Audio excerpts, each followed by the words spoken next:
दोस्तों आज के दिन की हम शुरुआत करते हैं इंडियन पॉलिटी के दूसरे वीडियो से। जैसा कि मैंने कल भारतीय राजनीति शास्त्र के बारे में पहला वीडियो बनाया था और वहां पे हम लोगों ने 3 स्पेसिफिक एक्ट के बारे में पढ़ा था जिसकी शुरुआत हुई थी 1773 के रेगुलेटिंग एक्ट से। तो आगे बढ़ने से पहले मैं आप लोगों को कुछ बेसिक क्रक्स या फिर बेसिक बताना चाहूंगा जो कि मैंने पिछले वीडियो में बताया था। ठीक है, तो 1773 रेगुलेटिंग एक्ट की शुरुआत होती है जब ब्रिटिश पार्लियामेंट या फिर ब्रिटिश गवर्नमेंट ने ईस्ट इंडिया कंपनी पे पहला अधिकार या फिर पहला ग्रिप जमाने की कोशिश की थी। ठीक है, और उसी क्रम में सबसे पहले गवर्नर जनरल जो बंगाल का था उसे गवर्नर जनरल ऑफ बंगाल में कन्वर्ट कर दिया गया और गवर्नर जनरल ऑफ बंगाल जिसका नाम था वॉरेन हेस्टिंग, उसके साथ साथ एक एग्जीक्यूटिव काउंसिल की भी नियुक्ति की गई थी जिसमें कि 4 मेंबर हुआ करते थे। वैसे तो उसका नेचर सलाहकारी था लेकिन वो बाध्यकारी भी था। बाध्यकारी कहने का मतलब ये है कि जो भी रिकमेंडेशन या फिर जो भी सलाह एग्जीक्यूटिव काउंसिल्स की ओर से गवर्नर जनरल ऑफ बंगाल को दिया जाएगा उस पर बाध्यकारी था और उसे मानना भी था। और इसी क्रम में 1781 का एक्ट ऑफ सेटलमेंट भी आया था जिसके बारे में हमने प्रीवियस क्लास में या फिर प्रीवियस वीडियो में जाना था। तो अब आगे की ओर बढ़ते हुए मैं आपको 2-3 चीजें बताना चाहूंगा। ये जो 2 एक्ट है बेसिकली एक्ट ऑफ 1786 या फिर 1786 का अधिनियम और उसके बाद आने वाले 4 चार्टर एक्ट जिसकी शुरुआत 1793 के चार्टर एक्ट से हुई।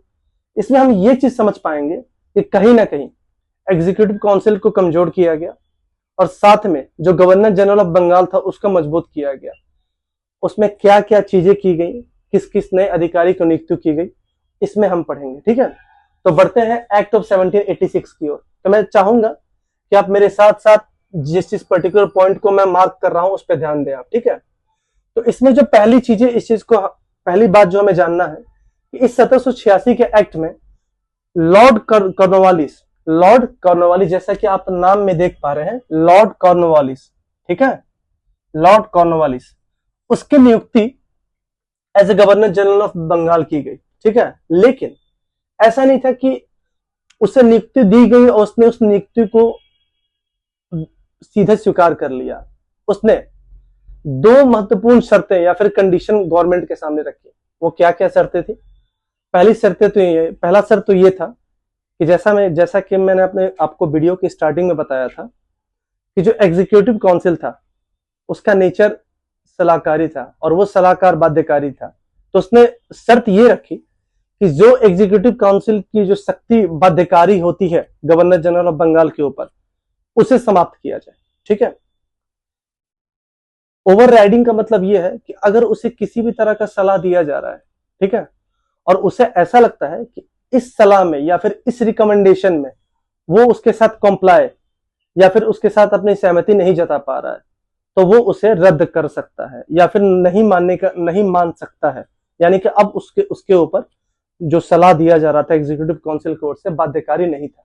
ठीक है, दूसरी बात उसने ये भी शर्त रखी सामने कि मुझे यानी कि लॉर्ड कॉर्नवालिस को कमांडर इन चीफ के भी तौर पे रिक्रूट किया जाए। कमांडर इन चीफ कहने का मतलब यह है कि उस समय की तत्कालीन जो ब्रिटिश आर्मी थी उसका हेड भी उसे बनाया जाए।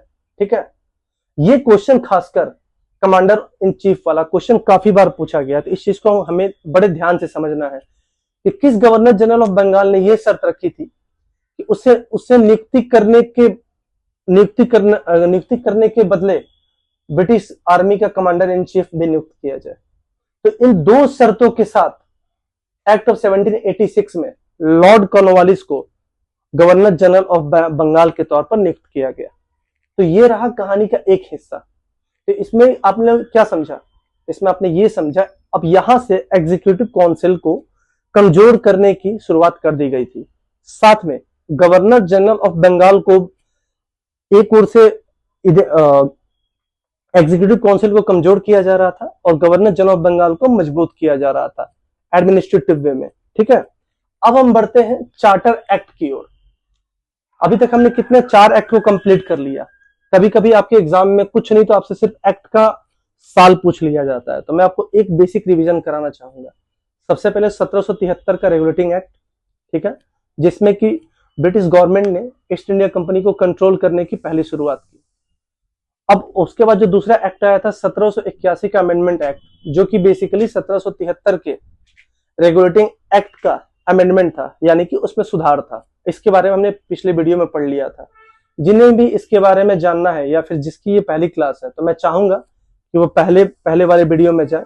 ज्यादा लंबी वीडियो भी नहीं है, क्योंकि मैं चाह रहा हूं कि कम समय में आपको ज्यादा आउटकम दे पाऊं। ठीक है, तो 1781 का अमेंडमेंट एक्ट, और उसके बाद हमने पढ़ा था Pitt's India act. Pitt's India act में बेसिकली क्या था कि पहली बार भारतीय जमीन पर जो ईस्ट इंडिया कंपनी थी, उसकी कॉमर्शियल और एडमिनिस्ट्रेटिव या फिर पॉलिटिकल काम को सेपरेट किया गया था।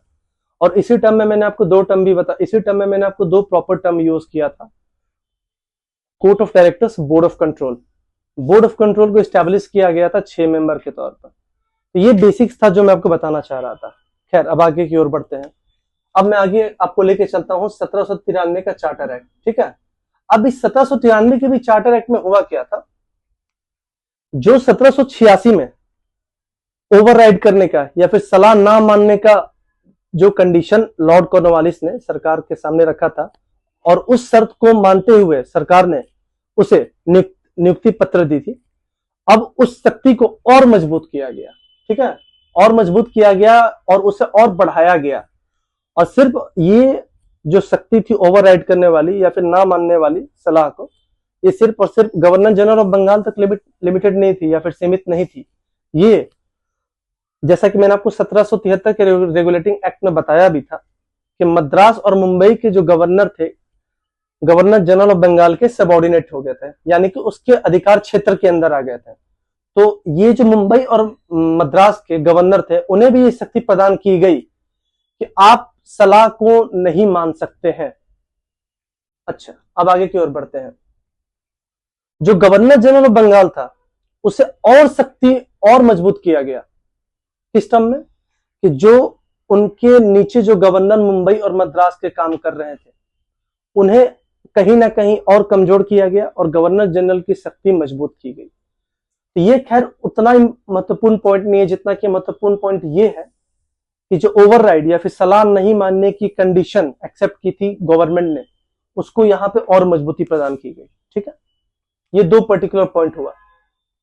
अब इन दो पर्टिकुलर पॉइंट्स के बाद एक चीज जो आपको समझना है, और इस पर्टिकुलर पॉइंट को या फिर इस चीज को समझने के लिए आपको पिछले वीडियो से एक रेफरेंस लेना पड़ेगा।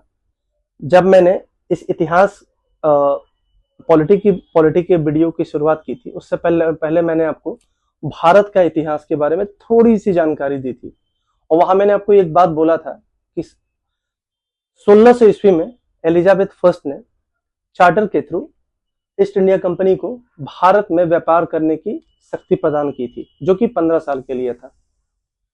अब ये 1793 में ये जो 15 साल का पीरियड था, जो कि 1600 ईस्वी में स्टार्ट हुआ था, इसे 20 साल कर दिया गया कि अब आप यहां से 20 साल तक भारत में आपको एकाधिकार रहेगा भारतीय व्यापार पर। अब यह एकाधिकार का मतलब क्या है, या फिर जो मैंने इंग्लिश में वर्ड यूज किया है मोनोपोली, इसका मतलब क्या है? मोनोपोली कहने का मतलब यह है कि सिर्फ और सिर्फ ब्रिटेन से, मैं पूरे यूरोप की बात नहीं कर रहा हूं, ब्रिटेन से अगर कोई भी व्यापारिक कंपनी जाएगी तो वो सिर्फ और सिर्फ हमारी ईस्ट इंडिया कंपनी होगी। यही होता है व्यापारिक एकाधिकार या फिर मोनोपोली। ठीक है, वैसे जब मैं 1813 का चार्टर एक्ट आपको बताऊंगा तो वहां पे इस व्यापारिक एकाधिकार के बारे में भी आपको कुछ समझाऊंगा, और 1833 के भी चार्टर एक्ट में आपको कुछ व्यापारिक एकाधिकार के बारे में आपको बताऊंगा। मैंने आपको वीडियो की शुरुआत में ये चीज समझा दिया था कि टोटल 4 चार्टर एक्ट थे, जिसकी शुरुआत 1793 से हुई थी। उसके बाद जो चार्टर एक्ट आया था वो था 1813 का, उसके बाद 1833 का, और फिर 1853 का। ये चारों के चारों चार्टर एक्ट काफी महत्वपूर्ण है, इंपॉर्टेंट है, जिसके बारे में हमें समझना है और जानना है। ठीक है, तो आज की वीडियो में हम पूरी जानकारी लेंगे 1793 के चार्टर एक्ट के बारे में। खैर, आगे की ओर बढ़ते हैं। इस चार्टर एक्ट में अभी मैंने आपको जैसा बताया कि 20 साल के लिए ईस्ट इंडिया कंपनी का व्यापारिक अधिकार दी गई 1793 के चार्टर एक्ट में, और एक और महत्वपूर्ण घटना जो 1793 के चार्टर एक्ट से हमें जानना है और जो हमारे एक दिवसीय एग्जाम या फिर वनडे एग्जामिनेशन में डायरेक्टली एज ए ऑप्शन पूछा जाता है कि ये पर्टिकुलर पॉइंट या फिर ये काम कौन से चार्टर एक्ट या फिर कौन से एक्ट में हुए। तो 3 तो हम लोगों ने समझ लिया। अब इसमें एक और इंपॉर्टेंट पॉइंट है जो हमें चौथा समझना है। अभी मैंने कुछ देर पहले ही आपको समझाया था कि 1784 के चार्टर पिट्स इंडिया एक्ट में बोर्ड ऑफ कंट्रोल की स्थापना की गई थी, जिसका काम था पॉलिटिकल एडमिनिस्ट्रेशन को हैंडल करना, ठीक है, जिसमें 6 मेंबर्स थे। तो इस 1793 के चार्टर एक्ट में जो बोर्ड ऑफ कंट्रोल के मेंबर्स थे, उनकी सैलरी या फिर रिम्यूनरेशन पार्ट, उसका खर्चा किसके ऊपर डाल दिया गया? इंडिया के ऊपर।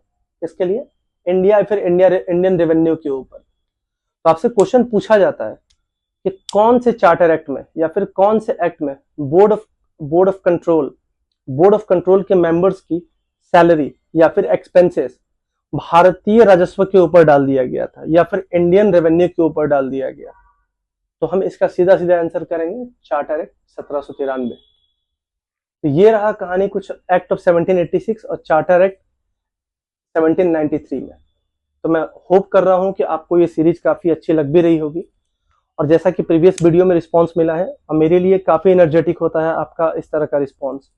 तो मैं चाहूंगा कि जैसा आप लोगों ने रिस्पांस फर्स्ट वीडियो पे दिया, आप सेकंड वीडियो पे भी उसी तरह का रिस्पांस दीजिए, जिससे कि मुझे ये मोटिवेशन मिलते रहे कि मैं इस सीरीज को कंटिन्यू करूं और कंसाइज और प्रिसाइज वे में आपको ऐसा कंटेंट प्रोवाइड करूं जो डायरेक्टली आपके एग्जाम के लिए बेनिफिशियल हो और आपको फिर कहीं भी ना जाना पड़े इन पर्टिकुलर पॉइंट्स को समझने के लिए। तो तब तक के लिए अगले वीडियो में हम मिलते हैं।